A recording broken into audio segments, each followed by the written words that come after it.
Hey guys, Justin here. My mic is a little weird in the beginning part here, but that should be fine. And then I didn't make any setup changes besides the steering ratio.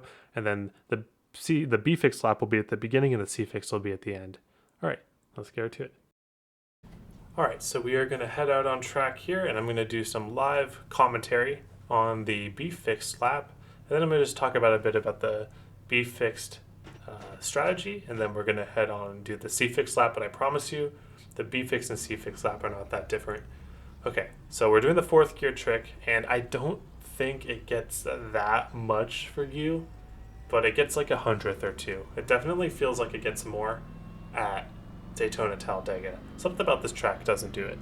But anyways, the trick is if you just put the car in fourth gear and full throttle, you'll get up to speed just fine in time for your second lap, and you'll keep the tires cool. And you want to keep the tires cool because that's just how it works at super speedways. For some reason, the lower the tire temperature is, the faster that you'll go in a straight line or whatever. That's very different to normal racetracks where you have to warm up your tires in preparation for a lap. This is very different. So anyways, first lap, doesn't matter too much. The only thing I'm going to tell you is not to get the drag off of the wall. So there's a little bit of wall aero in the sense that if you get too close to the wall, it'll slow you down just a little bit. But a little bit means a lot at super speedway racing. So we're just going to run in the middle. I'm going to go a little bit higher, 3 and 4. It should be fine. So get a little close to the wall, but not too close.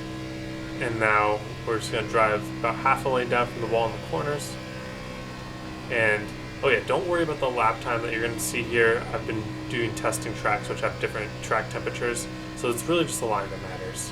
So we're not going to take the apron because there's bumps down there that really slow you down. So all one smooth steering motion here. We want to be able to do the least amount of steering inputs possible in the middle of the corner. You might want to turn your force feedback down for this too. And then you slide up the track about a half a lane to a lane and a half. Same thing here. We're going to one smooth motion, hold it. We want to pin it just a little bit more on 3 and 4, only about a half a lane up, and then we're going to cut back down and try to shortcut here. And that's a pretty decent line, a decent lap considering the track temperature. So now what we're going to do, I'm just going to talk to you a little bit about what I think the race is going to be like. So first thing is I think that you want to control the race from the front. I really do, because there is just not much room here. Like, there's 3 lanes, but you don't see 3 wide racing very often in fixed racing on iRacing here. So you're just going to have a bunch of freight trains that you can't really make up spots until people start getting sketchy, and that's when you wreck. So if you're ahead of all that from the beginning, that's just going to make it really easy for you. And you're going to want to bump draft too, just to make sure that your line doesn't die. But really, there just is not a lot of room to escape on this track.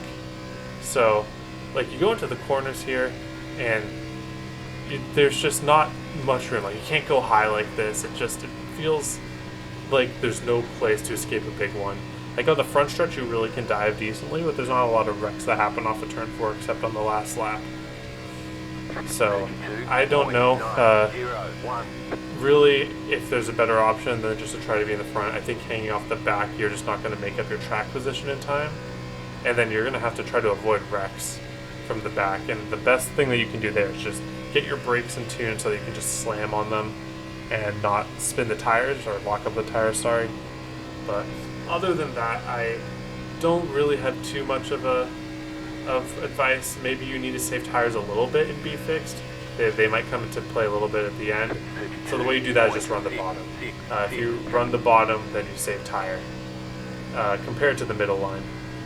And then maybe lifting a little bit on entry, but if you get run over, it's not worth it then. So other than that, I think that should be good. So we'll move on to the the C fix lap. Alright, so this is the B fix lap, and it's going to be a lot of the same. So just do the fourth gear thing again. I'm not really sure if this works or not. It'll work a little bit, but it definitely was more effective the last time we went around to Talladega. Some people were able to get like half a tenth off of this trick, which is crazy.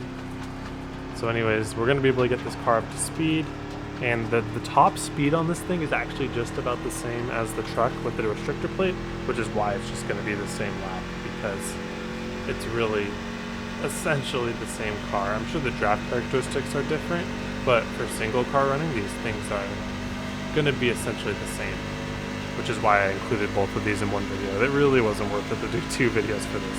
Anyways, first lap, just run it as smooth as possible, make sure you're not scrubbing any speed, and that will make sure that you maximize your speed at the line for your second lap. So we're just going to do that. Alright. And then again, do not worry about what the relative says or anything, because it's a different track temperature from last time. And this is probably a different track temperature from what you'll be seeing, so don't worry about it. So it's towards the top, smooth, bring it down to the white. Okay, keep it off the apron, but keep it low. Shallow entry, one smooth turning motion, little wheel input as possible. Really trying to hold it steady, but slide up about a lane. Alright, now we're going to bring it back down for another shallow entry into 3. One smooth movement. I'm going to pin it a little bit more here, maybe about half a lane up, and then back down. And then that's a lap. Alright. So you see they looked pretty similar, but that should be about it. Thank you all for watching. Hope you all have a wonderful day, and I hope to see you all on the track.